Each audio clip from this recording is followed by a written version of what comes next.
नमस्कार दोस्तों आज की खबर यमुना सिटी के फ्यूचर डेवलपमेंट को लेकर बेहद ही महत्वपूर्ण है क्योंकि आज यहाँ पर हम एयरपोर्ट, इंडस्ट्रियल डेवलपमेंट या फिल्म सिटी जैसे किसी बड़े प्रोजेक्ट्स की बात नहीं कर रहे हैं, बल्कि हम बात कर रहे हैं हेल्थ केयर इंफ्रास्ट्रक्चर जैसे बड़े स्केल पर डेवलप करने की तैयारी जो शुरू हो चुकी है प्रोजेक्ट्स की, उसके बारे में। अगर आप यमुना एक्सप्रेसवे और यमुना सिटी के फ्यूचर ग्रोथ को इन्वेस्टमेंट पर्सपेक्टिव से देखते हैं तो यह अपडेट आपके लिए काफी इंपॉर्टेंट होने वाला है। मैं हूं आयुष वर्मा और आप देख रहे हैं यमुना एक्सप्रेसवे गुरुदेव रियल एस्टेट डेवलपर्स की यह खास रियल एस्टेट अपडेट। आइए जानते हैं इस पूरी खबर को विस्तार से।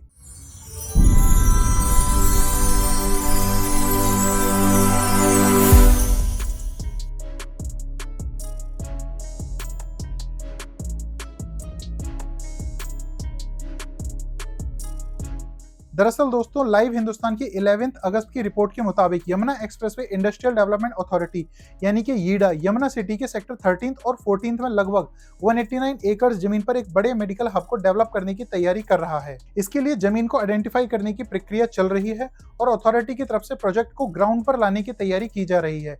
अब सबसे बड़ा सवाल यह आता है कि इस मेडिकल हब में आखिर क्या क्या चीज डेवलप की जाएगी। तो दोस्तों रिपोर्ट के मुताबिक इस पूरे एरिया में बड़े मेडिकल इंस्टीट्यूशंस डेवलप किए जाने की योजना है और करीब 5 मेडिकल इंस्टीट्यूशंस स्थापित किए जाने की संभावना बताई जा रही है। यानी कि ये सिर्फ एक कोई नॉर्मल हॉस्पिटल टाइप प्रोजेक्ट नहीं है, बल्कि एक ऐसा इंस्टीट्यूशनल हेल्थ केयर क्लस्टर हो सकता है जहां पर हेल्थ केयर के साथ साथ मेडिकल एजुकेशन और एलिट सर्विसेज भी डेवलप हों। और यही इस खबर को और ज्यादा इंटरेस्टिंग बनाता है, क्योंकि जब किसी डेवलपिंग सिटी में बड़े हॉस्पिटल्स और मेडिकल कॉलेजेस आते हैं तो उसके आसपास सिर्फ हेल्थ केयर इंफ्रास्ट्रक्चर ही नहीं बढ़ता, बल्कि doctors, nurses, paramedical staff, students, researchers और दूसरे प्रोफेशनल्स की भी रिक्वायरमेंट तेजी से बढ़ती है। इसके साथ ही housing, rental demand, retail, food, transportation और डेली यूज सर्विसेज जैसी एक्टिविटीज को भी सपोर्ट मिल सकता है। तो साथियों यीडा अथॉरिटी के मुताबिक सेक्टर 13 और 14 को मेडिकल हब के लिए आइडेंटिफाई किया गया है और अभी लैंड आइडेंटिफिकेशन की प्रोसेस चल रही है। अथॉरिटी का कहना है कि जमीन चिन्हित होने के बाद ही प्रोजेक्ट को ग्राउंड पर उतारने की प्रक्रिया और आगे बढ़ाई जाएगी। अब यहाँ एक और इम्पोर्टेंट डेवलपमेंट को समझना जरूरी है। यमुना सिटी में हेल्थ केयर इकोसिस्टम की प्लानिंग सिर्फ इस 189 एकड़ मेडिकल हब तक ही सीमित नहीं है, बल्कि सेक्टर 28 में पहले से ही मेडिकल डिवाइस पार्क डेवलप किया जा रहा है।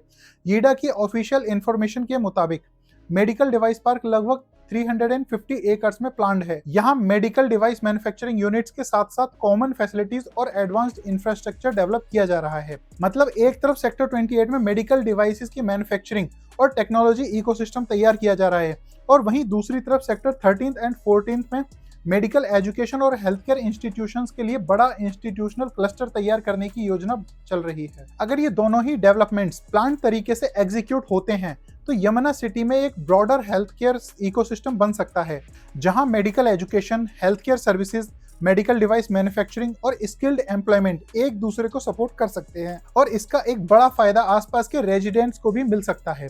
अभी सीरियस मेडिकल ट्रीटमेंट के लिए लोगों को अक्सर नोएडा, ग्रेटर नोएडा या दिल्ली एनसीआर के दूसरे बड़े हेल्थ केयर सेंटर्स की तरफ जाना पड़ता है। लेकिन अगर यमुना सिटी में ही बड़े मेडिकल इंस्टीट्यूशंस डेवलप होते हैं तो आने वाले समय में लोकल और nearby rural urban population को advanced health care facilities comparatively closer मिल सकती हैं। अब इन्वेस्टमेंट पर्सपेक्टिव से इंपॉर्टेंट बात समझते हैं। किसी भी इमर्जिंग सिटी में इंफ्रास्ट्रक्चर का डेवलपमेंट एक सिंगल प्रोजेक्ट से नहीं होता। जब airport, expressway connectivity, industrial areas, education, health care और एम्प्लॉयमेंट हब्स एक साथ डेवलप होने लगते हैं तो एक सिटी ओवरऑल इकोनॉमिक एक्टिविटी को मल्टीपल ग्रोथ ड्राइवर्स मिलते हैं। यमुना सिटी में इस समय एयरपोर्ट लेड डेवलपमेंट के साथ इंडस्ट्रियल और इंस्टीट्यूशनल प्रोजेक्ट्स पर भी लगातार फोकस देखने को मिल रहा है। यीडा की ऑफिशियल वेबसाइट पर इंस्टीट्यूशनल कैटेगरी में हॉस्पिटल और maternity, child welfare centres plots की स्कीम्स भी दिखाई जा रही हैं, जो हेल्थ केयर इंफ्रास्ट्रक्चर को ब्रॉडर प्लानिंग में जगह मिलने के संकेत देती है। लेकिन यहाँ एक बात मैं आपको क्लियरली बताना चाहूंगा कि मेडिकल हब की यह खबर अभी प्लानिंग और लैंड आइडेंटिफिकेशन स्टेज में है। इसका मतलब यह नहीं है कि पांचों मेडिकल इंस्टीट्यूशंस तुरंत कंस्ट्रक्शन में आ गए हैं। इसलिए इन्वेस्टमेंट डिसीजन लेते समय सिर्फ अनाउंसमेंट के आधार पर ही नहीं, बल्कि land allotment, tender approvals, construction progress और एक्चुअल एग्जीक्यूशन को भी ट्रैक करना जरूरी होता है, क्योंकि रियल एस्टेट में सिर्फ अनाउंसमेंट ही नहीं बल्कि एग्जीक्यूशन ही सबसे इंपॉर्टेंट फैक्टर होता है। लेकिन अगर हम यमुना सिटी में ओवरऑल डेवलपमेंट को एक लार्जर पिक्चर में देखते हैं तो हेल्थ केयर इंफ्रास्ट्रक्चर का इससे जुड़ना निश्चित तौर पर एक इंपॉर्टेंट डेवलपमेंट है, खासकर जब किसी रीजन में मेडिकल डिवाइस पार्क जैसे प्रोजेक्ट्स भी डेवलप हो रहे हों। तो आने वाले समय में यमुना सिटी को सिर्फ एक रेजिडेंशियल या एयरपोर्ट सेंट्रिक डेस्टिनेशन की तरह देखना शायद पर्याप्त नहीं होगा। यहाँ धीरे धीरे एक डाइवर्सिफाइड अर्बन इकोसिस्टम डेवलप करने की कोशिश की जा रही है, जिसमें airport, industrial development, medical infrastructure, education और एम्प्लॉयमेंट जैसे मल्टीपल ग्रोथ सेक्टर्स शामिल हैं। और यही वजह है कि यमुना एक्सप्रेसवे और यमुना सिटी के इन्वेस्टर्स के लिए आने वाले समय में सिर्फ प्रॉपर्टी प्राइस ही नहीं बल्कि इंफ्रास्ट्रक्चर एग्जीक्यूशन और सेक्टर वाइज डेवलपमेंट को क्लोजली मॉनिटर करना बेहद जरूरी होगा। अगर आप Yamuna city, Yamuna expressway, greater Noida और न्यू नोएडा के ऐसे ही वेरीफाइड रियल एस्टेट और इंफ्रास्ट्रक्चर अपडेट्स लगातार जानना चाहते हैं तो गुरुदेव real estate developers private limited के इस यूट्यूब चैनल को जरूर फॉलो कीजिएगा, जरूर सब्सक्राइब कीजिएगा। मैं हूं आयुष वर्मा, मिलते हैं किसी अगली इंपॉर्टेंट वीडियो में। धन्यवाद।